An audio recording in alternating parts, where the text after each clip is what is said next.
A grim look appeared on Luo Qinghai's face as he made a hand seal, and the ball of white light that had lifted up, Nan Kemeng, split up into 5 before entering different parts of his body. The layer of blue ice crystals on his face quickly faded away, and his trembling also ceased. "Palace Master, what is wrong with Martial Nephew Nan?"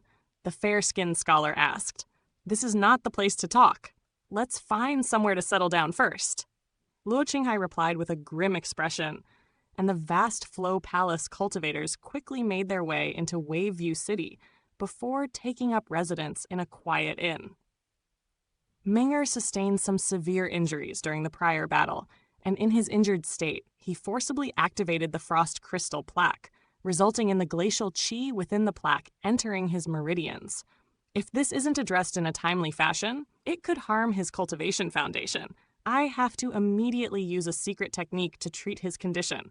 I'm sure all of you must be tired after that ordeal in the infernal Frost Immortal Manor, so you can all go and rest, Luo Qinghai said to the other, vast Flow Palace cultivators, then made his way into an independent small courtyard behind the inn with Nan Kemeng.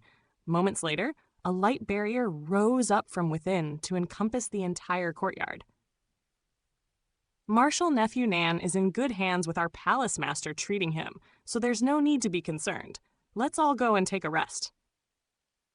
The fair-skinned scholar, as he made his way into a nearby courtyard, while the other vast Flow Palace true immortals each picked out a courtyard of their own. However, one of the golden immortals among their ranks, an elderly man with a black beard, remained still on the spot for a moment, then made his way into the courtyard that the fair-skinned scholar was staying in. The fair-skinned scholar was rather surprised to see him, and he asked, "Why aren't you resting, Palace Master Tai?" "With our cultivation bases, I'm sure that trip was nowhere near enough to tire us out. I came here because I have something to discuss with you, Palace Master Chu." The elderly man explained as he swept a sleeve through the air to conjure up a light barrier. The fair-skinned scholar's expression remained unchanged upon seeing this, and he prompted, "Go ahead, Palace Master Tai." "Pardon my intrusion, but may I ask what rewards you've managed to reap from the infernal Frost Immortal Palace?" the elderly man asked as he lowered his voice slightly. "Why do you ask this, Palace Master Tai?" the fair-skinned scholar asked as his brows furrowed slightly.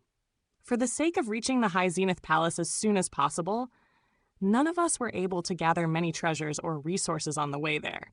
To make matters worse, we've expended many treasures, so overall, I would say it was a net loss for all of us.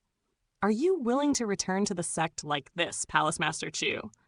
Out of the 5 extreme palaces, we are the only 2 palace masters to have accompanied Grand Palace Master Luo into the infernal Frost Immortal Palace. The other 3 haven't said anything, but I'm sure they're not very pleased. Given Grand Palace Master Luo's personality, if another good opportunity arises in the future, he definitely won't call upon the 2 of us again," the elderly man said in an indignant manner. "If you have something to say, then please be more direct about it. Palace Master Tai," the fair-skinned scholar urged in an indifferent voice. "In that case, I'll keep it concise. Even though we haven't reaped many spoils on this trip, that doesn't mean that others haven't," the elderly man said in a meaningful voice as he pointed outside. "You're referring to that man from earlier?" the fair-skinned scholar asked as he raised an eyebrow. "That's right. Seeing as he just came out of the infernal Frost Immortal Manor, he must be carrying plenty of precious treasures and resources with him. Even if his luck in the Immortal Manor was quite lackluster, the entire wealth of a golden immortal is still enough to cover our losses," the elderly man said. A contemplative look appeared on the fair-skinned scholar's face upon hearing this, but he then immediately shook his head as he said, "No, we can't do that. We don't know who that man is, and Grand Palace Master Luo has already told us to leave him be." This may come across as a little disrespectful, but of course, Grand Palace Master Luo is unwilling to get involved in this matter, considering he's already achieved his objective of securing a high zenith pill. In contrast, we're still both completely empty-handed, the elderly man said. "How could you say that about Grand Palace Master Luo? Everything that he's doing is for the sake of our vast Flow Palace's future," the fair-skinned scholar said in a cold voice. The elderly man gave a cold harumphin response. I have no intention of slandering Grand Palace Master Luo. That man left in quite a hurry after spotting us, so he's definitely not an ally of ours. In that case, he could be an enemy of our sect, so why shouldn't we take advantage of this opportunity to eliminate him? I suppose you're right. The problem is that his cultivation base is unclear, so even if we join forces, we may not be guaranteed to be able to take him down. The fair-skinned scholar mused with a hesitant expression. An elated look immediately appeared on the elderly man's face upon hearing this, and he said, "Not to worry, Palace Master Chu." He swept a sleeve through the air as he spoke, and 2 bursts of yellow light shot out of his hand, then transformed into a pair of earthy yellow puppets that were giving off formidable auras intermingled with hints of law power fluctuations. However, both puppets were quite severely damaged, and the auras that were emanating from them were also fluctuating in a rather unsteady fashion. "These are golden immortal stage puppets," the fair-skinned scholar exclaimed as a hint of greed flashed through his eyes. "With these 2 puppets on our side, I'm sure you'll have no further qualms, right, Palace Master Chu?" the elderly man chuckled. "I didn't think you would have such formidable puppets in your possession. With these 2 puppets on our side, we'll surely be able to take him down," the fair-skinned scholar replied as a decisive look appeared on his face. Moments later, the 2 of them slipped silently out of the inn, then flew away into the distance. Han Li emerged from a materials shop, holding a jade box with a pleased look on his face. Inside the jade box were some nightlight herb seeds, a type of spirit plant that was only found on the primordial wave continent. The nightlight herb was the final ingredient that he was missing for refining infernal azure pills, a golden immortal stage pill in the Huanan pill scripture. Nightlight herbs were quite rare on the primordial wave continent, so he wasn't actually very confident that he would be able to find seeds of this spirit plant here. And this discovery had come as a very pleasant surprise. Even though he had only managed to secure some seeds as opposed to actual specimens of the spirit plant, it made virtually no difference to him. After stowing the jade box away, Han Li quickly left Waveview City, flying away as a streak of azure light and vanishing into the distance in the blink of an eye. Not long after his departure, 2 faint shadows also flew out of the city, trailing along some distance behind him. Han Li didn't immediately summon the green jade flying carriage. The flying carriage once belonged to Gongshu Jiu, and even though there was most likely no one in Waveview City who recognized it, it was still better to take a more cautious approach and only summon the carriage once he was a bit further away from the city. As he flew through the air, he flipped a hand over to summon the white jade slip that had been given to him by Worm 3, which contained the route that he could take to leave the northern glacial immortal region. According to the jade slip, the starting point of the route was a location somewhere in the southwest of the northern glacial immortal region. A contemplative look appeared on Han Li's face as he traced his finger over the jade slip in an absent-minded manner.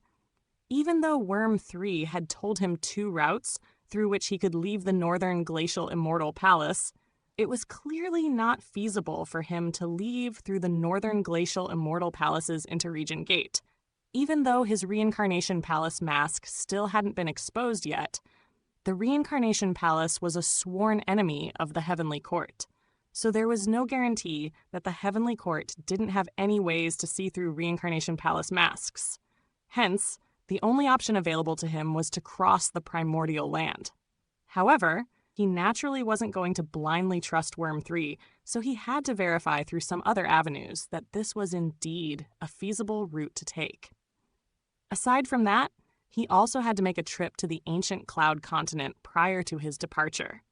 All of a sudden, Han Li swept his gaze across the surrounding area. He discovered that he was already very far away from Waveview City, and he immediately swung around as he yelled, "Who's there? Come out and face me!" As soon as his voice trailed off, a masked elderly man appeared ahead of him amid a burst of spatial fluctuations. Han Li's brows furrowed slightly at the sight of the masked elderly man, and he said, "I don't believe we've met before. Why have you followed me all this way?" Even though the elderly man's entire body was enshrouded within a burst of invisible force, Han Li was struck by a sense of familiarity at the sight of him. The masked elderly offered no response as he made a hand seal, and 9 streaks of golden light shot out of his sleeve, then transformed into 9 golden flying swords. There were countless white runes swirling around the flying swords like radiant white flames, and they swelled rapidly to over 1,000 feet in length each, then arranged themselves into a line to form a formidable sword dragon that swooped down toward Han Li with tremendous power. Even before the white sword dragon descended upon Han Li, a burst of incredible sharp law powers erupted out of its body, causing the surrounding space to tremble and warp. However, Han Li was completely unfazed by this, and a mocking sneer appeared on his face as he made a hand seal. A burst of golden light flashed over his body, and a layer of thick golden fur emerged over his skin as he transformed into a giant golden ape that was several thousand feet tall in the blink of an eye. The giant ape made a grabbing motion with one hand, and a dark green sword instantly appeared in its grasp. This was none other than one of the 3 immortal swords that he had just obtained from the storage bracelet that he had dug up from the seabed. As soon as the green sword was summoned, all of the spirit patterns on its surface instantly lit up, and it swelled to over 1,000 feet in size, while giving off a burst of tremendous law power fluctuations. The golden ape then let loose a thunderous roar as it swung its giant green sword into the white sword dragon, and the 2 bursts of opposing law powers clashed with an earth-shattering boom. The white light around the white sword dragon was instantly destroyed, as were the law power fluctuations that it was releasing, following which the entire sword dragon itself was sent flying like a ragdoll. As the sword dragon tumbled through the air, it split back up into 9 golden flying swords, every single one of which had dimmed significantly, clearly indicating that their spiritual nature had been severely damaged. A stunned look flashed through the masked elderly man's eyes upon seeing this, but right at this moment, a vast expanse of black mist surged out of the nearby space in a frenzy, and it instantly encompassed the entire surrounding area in a radius of several dozen kilometers. An elated look appeared on the elderly man's face upon seeing this, and he immediately vanished into the black mist. Enshrouded within the cloud of black mist, Han Li found himself trapped in a turbulent black sea, immediately following which a series of black sea beasts came pouncing at him from all directions.